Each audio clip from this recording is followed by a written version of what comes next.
Nice. The guy with the Mac is always making the problems. Hi, my name is Nadav. I'm very excited to be here with you tonight in this unique day, unique event that was impossible to imagine 5 years ago. I'm the co-founder and CEO of Eybna Technologies, and my background, I'm not a professor, not a doctor. I'm an entrepreneur actually. My background let's say my scientific background is in the intelligence. I'm coming from a data collection point of view, evidence, facts. That's what I learned in the army, and I use this practice and bring this type of thinking into the cannabis industry. I like to compare the cannabis industry to the first days of computer. First days of computer was, a lot of people was afraid of computer. It was a large room full of buttons. Not a lot of people know actually how to handle this, how they can benefit from it. But for the few that was using the computer, it was very obvious that this type of technology is going to change our life. It's going to change the life of everyone. Like the same is where cannabis is right now. Some people using it understand, and they know for sure that this is something that will change the life of everyone in the world, but there is need to be a lot of efforts in order to make it actually happen. And our perspective in the company is that the way to do it is product. Translating the knowledge to simple products.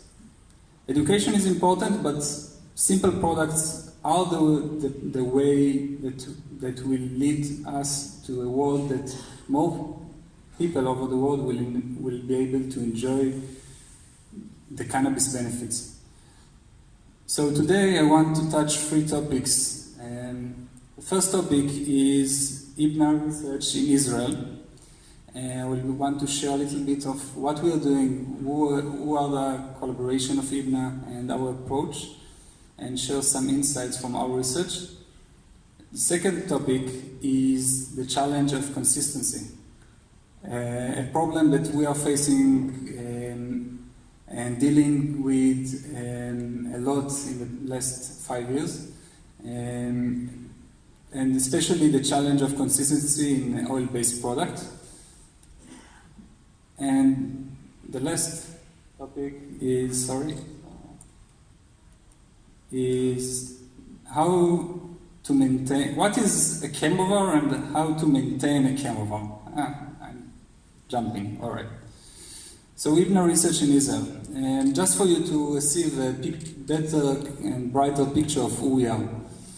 So our Eybna Technologies is a company that believes in collaboration. We know that we cannot be the best in everything we are touching, and therefore we try to make collaboration with the best expert in the respective fields. And the first collaboration that was the most important for us in order to eventually start and touch the plant in order to do the research is a collaboration with the CIAF, which is a licensed medical cannabis supplier, licensed by the government. The second research we are performing is with the Hebrew University, with Professor Zora Kerem, that will give a lecture tomorrow about different and very interesting fields of chemistry. Daddy from the Technion University, that you just heard, doing amazing stuff that is considered to be impossible a few years ago, but every month it looks again doing the impossible in his lab. Bar Ilan University, together with Professor Amnon Albeck, biochemistry. And the collaboration we launched in the beginning of this year with a company called Steep Hill, which is the largest third-party testing lab in the United States and actually in the world right now. Allows us to have access to information also outside of the borders of Israel. So just a little bit of details that is important for me to share about Israel in terms of the way we are looking at it from a data perspective. In Israel, we have 8 farms, licensed producers, and that's supplying around 30,000 patients in a model which is 1 time a month for around 10 different types of medical indication. And if you're looking at it from a model perspective, it's very unique. The vertical integration of each one of the suppliers let us actually start and collect information that can be used in terms of data, in terms of start and doing analysis. What was very interesting for us from the beginning is a very unique interaction that happened between patients and cannabis product. Eventually, each patient needs to choose one product or 2 products that are suitable for him, for his specific problems.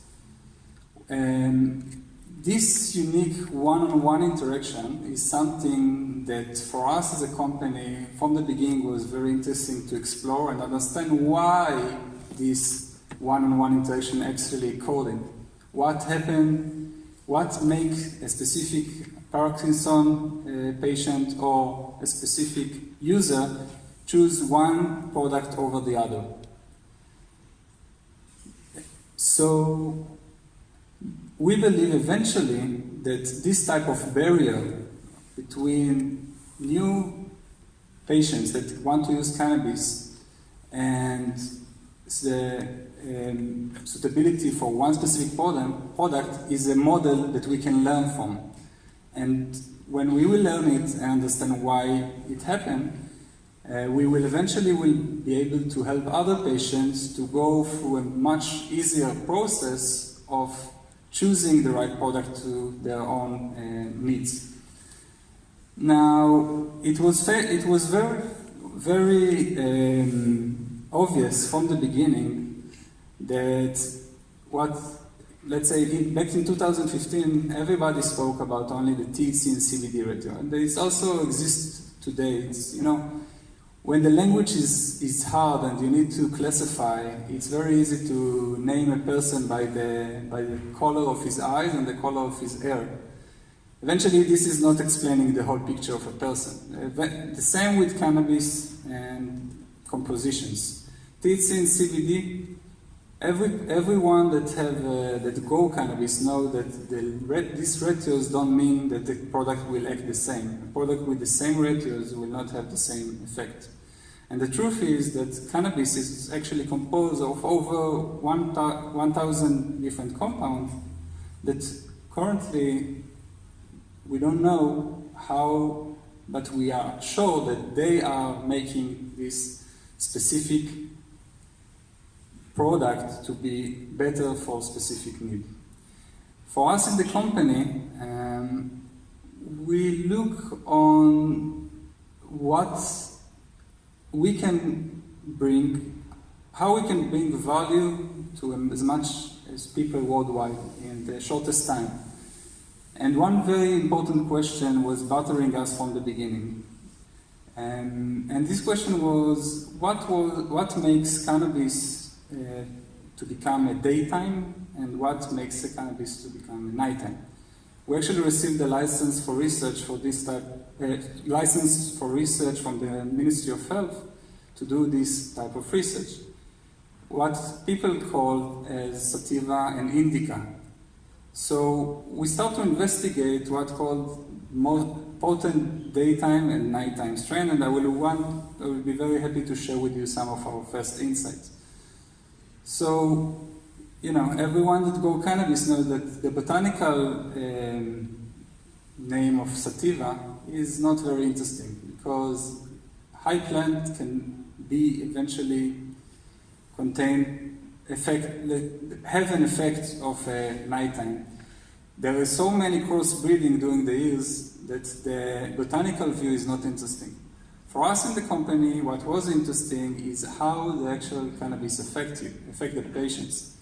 And the way to start doing the research was to collect the information out of the patient, asking them what is considered by them to be the most potent daytime and what is considered to be the most potent nighttime. The view, the look of the plant is not interesting at all. So when we start to investigate it, we, as Daddy said earlier, we didn't know where to look. You know, it can be cannabinoids, it can be terpenes, it can be a lot of other compounds like flavonoids and polyphenols found in cannabis. So for us, it was very, very important since the beginning to research the widest amount of compounds possible. And when we started to work, we found out that we can find some patterns that are unique on the terpene profiles between those daytime. And also between those nighttime, what's called indica strains. And this was based on the fact that those ones that we are researching, those specific strains, actually contain a very similar amount of THC and CBD levels, even though I tell you before there are a lot of other cannabinoids. But we were focusing on the terpenes as a company and as a belief of those ingredients. And when we eventually, when we continue, we started with 2 different type of strains, and we increased the amount of strains to a few dozens. And this is a picture, as you saw also with Daddy. Eventually it's about data, about statistics. And out of these numbers, we found out that there are certain terpenes that are build some sort of a pattern between the daytime and nighttime.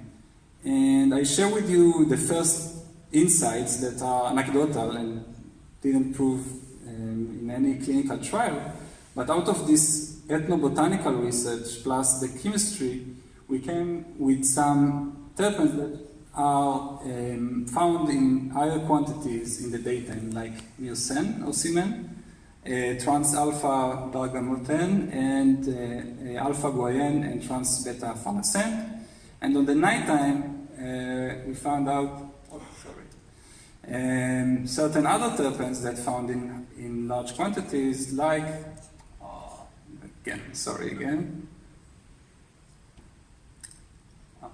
beta-caryophyllene, linalool, phenol, alpha-terpineol, and camphor. Now, this is very anecdotal. You need to understand. You cannot claim for nighttime or daytime out of these results. But this is leading us to a question where we can all together, with a lot of information being analyzed together, getting into a situation where we can help people function in a day better, or function or sleep in the night better, in order to use cannabis on a daily basis with their pain or whatever medical problem they have, and help improve their quality of life. In general, as I told you, as part of our approach, we are always looking for collaboration in this type of research, if it's data or anything around the data. And I just want to call, we'll be here in the next day, we have a booth here, and I will be very happy to speak with people that are doing research in this type of field. The second part of my lecture, it's about the challenge of consistency in oil-based product. So Eybna is selling products in the North American market and European market since 2015. Different type of terpene-based product that we are producing in Israel. And as you know, there was a big increase in the sector of concentrates in the cannabis market in the last 5 years. We will take a very important part in this development, and I want to bring some important facts to the table that I think that all the patients should know in order to be able to find good products, and also not to misled by names or language that is currently actually incorrect. So, as we see it, flower in general are the source for information. You know, in Israel, most of the patients using flowers, also other places in the world. And what's unique about flowers is that they actually contain a very wide range of different compounds. And they are safe. We know they are safe because they're being used for a very long period of time. At the same time, concentrates, which is what a big sector that's projected to be around 50% of the US market in a few years, is a source for consistency. Everyone that grows cannabis knows that getting a cannabis flower that is consistent is almost impossible. And a lot of different companies in the world decide that in order for them to bring products to market that are consistent, and this is something that consistency in products is the basic, and they need to start and use those concentrates as the base material for building their products. So today I want to touch the process of producing oil-based products and share some light over the problem of consistency and the problem of misleading labeling that we found out in a lot of different types of cannabis products today. So the beginning is the raw material, and I will touch it. Eventually, most of the companies doing right now oils, doing what's called a light pool of extraction, taking out the terpenes that are the more volatile ingredients, and later doing the cannabinoid extraction and distillation.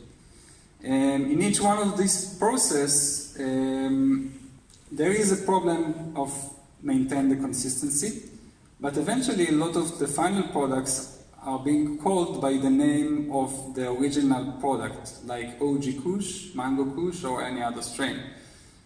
Now, raw materials, let's start with that. A research done in Israel by Professor Lumir Hanush from the Hebrew University tried to research at the beginning the distribution of THC, delta-9 THC, in 5 different cannabis plants. And the same plants. The test was this research tried to understand what is the difference between the top to the bottom of a single plant, not different plants, single plant. And the standard deviation, as you can see, can be around between 12 and even 12% in one specific strain to more than 80% from the bottom to the top. So only THC, we are not touching anything else, is very different between the bottom to the top of the same plant. Now, when this research, all right, that's the amount of THC. Okay, this is in more strains, in 10 single strains. When Lumir tried to understand the difference between the flowers and the leaves, what's called trim in the United States, that is usually used in order to produce those oils. So I don't know if you're familiar, but most of the oils in the cannabis industry is produced not from the flowers that are being sold in high price, but from the covering leaves that have some few trichomes that contain the delta-9 THC. And you can see that in the same strain, the distribution of delta-9 THC was dramatically different, between 2.5% in the trim to 15 and above in the flowers. So this is regard THC, but what about terpenes? So terpenes, the drying and curing process is changing everything in terms of terpenes. The fresh flowers of cannabis contain around 92% of monoterpenes. It's the more volatile terpenes, compared to sesquiterpenes that found in 6% in the fresh flower. In the process of drying the flowers, what we see is two things, and very interesting, one that need to be considered. One is the decrease of the amount of the total volatile oils, all right? Decrease that can be up to 50% compared to the cannabinoids that actually stay in the plant. But second of all, that it's very, very important is the decrease in monoterpenes. What is actually happening is that the monoterpenes is evaporating while the sesquiterpenes is not evaporating. If you will look at in 1 week, the changes are, this is 1 week of drying, it's about 85% of mono compared to 12% of sesquiterpenes.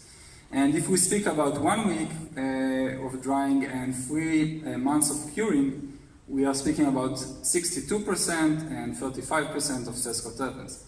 Now, this type of change, if we speak about the same flower that go through one type of drying compared to a different type of drying and curing, is changing the whole product you are consuming. Right now, there is no regulation explaining what type of drying or curing process need to be done in order to make some product good for a certain thing or not. But this is the same genetics, again, the same grower, can be the same plant, but the drying and curing can change so much the biomass.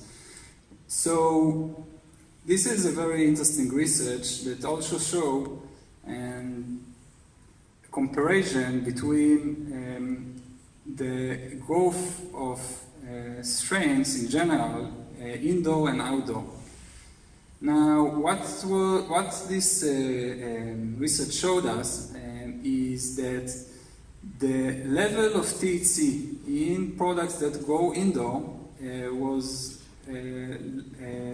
less than the one that grow outdoor. The reason for that is the THCA is converted in some level to the THC delta 9 because probably the UV and other environmental factors. Now, if you are looking on the CBN, that a lot of people speak about today in the United States that can be useful for sleep, for nighttime product, we can see that the CBN level of the outdoor products is much more than in general, in the whole group, than the one that go indoor. Now, it gets to a point where you can actually, and the CBD also, there is a big difference. You get to the point that you can actually clusterize the different types of products according to testing results and understand which one of the products go on indoor and which one of them go on outdoor. Now, a lot of companies right now is in a race to have a CBN high CBN product for sleep. And I tell them, all right, start with going and looking for a source of outdoor plants, even before start to understand the biochemistry of those conversions between delta 9 and CBN. So that type of thinking, just for you to understand how the information can be useful in the product development. Now, the second phase is the light volatile distillation. So currently in the United States, most of the people try to preserve the terpenes and the light volatiles in their products in different types of ways. The most popular one are the steam distillation, hydro distillation, and supercritical fluid extraction. This research that I found very interesting is actually compare the different efficiency of each one of those extraction methods. So I explain why people are doing it. How much time? 2 minutes? 5? I do it first. I try to make first. All right. So the comparison was first of all on yield. What we can see here is that each temperature. Oh, sorry.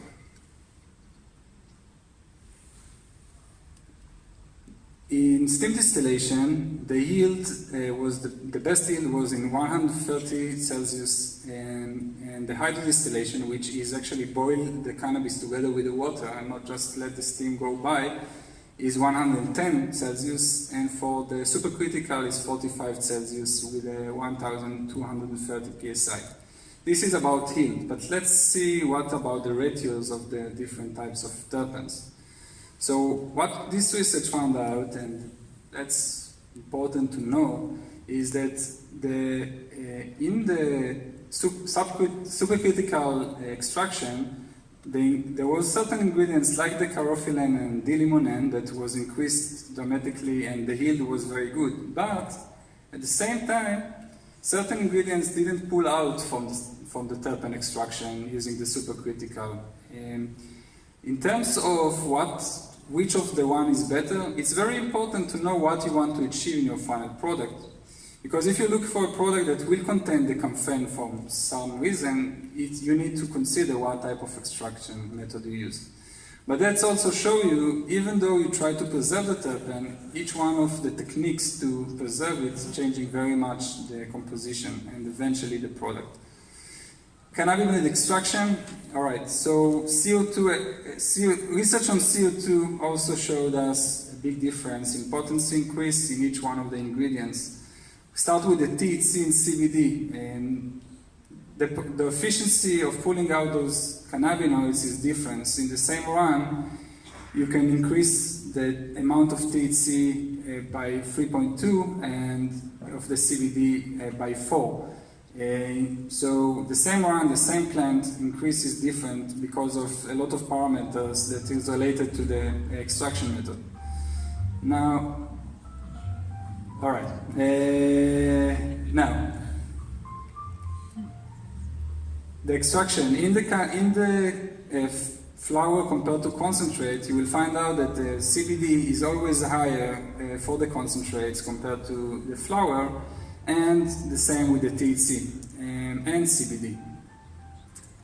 That's also related to the heat that is part of the extraction. Now, regarding the terpenes, this is a very, very unique picture. Certain terpenes, like the monoterpenes, D-limonene, beta-myrcene, and beta-pinene and alpha-pinene, decreased in the process of extraction, while others that are sesquiterpenes, like alpha-humulene and beta-carophyllene, were increased. So, in terms of also understanding consistency, the CO2 process that's considered the state-of-the-art right now for extraction is actually changing each compounds individually different, and eventually it's very hard to maintain something that is good in the product from the beginning, like the flower. And when we try to compare each strain based on the composition of each one, it's completely different between the flower and the final oil product.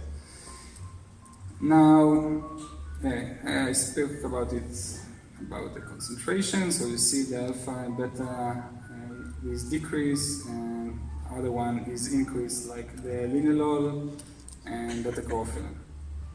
Okay, the last part, and I will be quick because everybody wants to go to sleep. Maintain a successful chemovar. All right.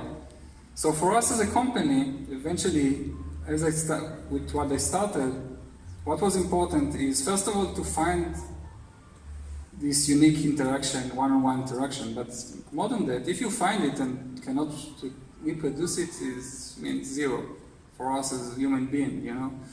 Eventually, when a Parkinson patient finds a strain that helps him stop the seizure, but you cannot bring this knowledge out to the world, it means nothing. So maintaining a successful chemovar is interesting. What is a chemovar? So a chemovar is a combination of what's called genotype and environment. OG Kush that grown in Israel is not OG Kush grown in California. It's even not similar. The way you grow, the environment is impacting a lot the final product. Each one of them making some internal physiochemical reaction, what eventually make a chemovar. A chemovar, a chemical variation. In wine, we call it tariel, all right? And there is a reason why a product that called champagne that grow in France can be only called champagne when it's grown in this region of France. The same for cannabis. Cannabis plant that grow in Israel will not be the same as grown in California, and it's important to understand that. In our company, we started by developing different terpene formulations that based only on chemovar in Israel. And we very fast found ourselves in a position while our clients are actually not Israeli, and they want to preserve their own chemovar. And the way to do it is to understand, first of all, their chemovar. And this concept of helping different types of cannabis products to preserve their chemovar brought to life a very unique collaboration between Eybna and Stipule. And I will want to explain a little bit more about this product. The name of the product is Delta, and the concept behind it is that using science, we are actually capable in helping the industry maintain those successful called chemovar and bring the qualities of flower to cannabis oil-based product. How we are doing it? I'll explain. So what we are doing is testing, first of all, the flower, all right? This is a flower submitted to Stipule laboratory, and the second